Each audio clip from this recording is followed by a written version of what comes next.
I use the term garapal because no one seems to care about the questions that arise from whatever mandate that they give.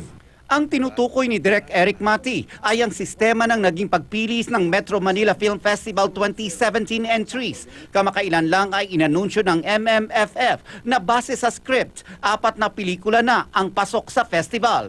Ito ay ang Panday ni Coco Martin, Almost Is Not Enough ni Jeneline Mercado at Jericho Rosales, The Revengers ni Vice Ganda at Pia Wurtzbach, at ang Love Traps, #Family Goals ni Vic Soto at Don Solweta. Hindi napili ang script ni Direk Eric para sa pelikulang By Bust. I'd rather that I hear MMFF say it out straight. We only want major studios because that's what everyone wants.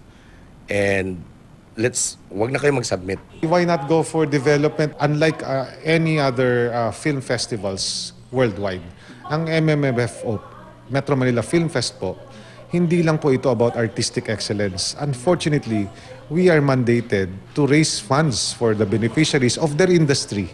And therefore, yung box office component yan is not something that we can just negate.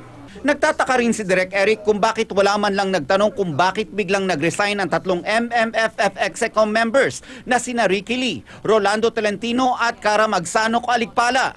Sa isang joint statement, sinabi ng 3 na walang kinalaman ang kanilang pag-resign sa pagpili ng MMFF sa 4 na pelikula ngayong taon. Nagpasabi na raw sila ng kanilang intensyong mag-resign bago pa i-anunsyo ang 4 na pelikulang pasok sa MMFF 2017.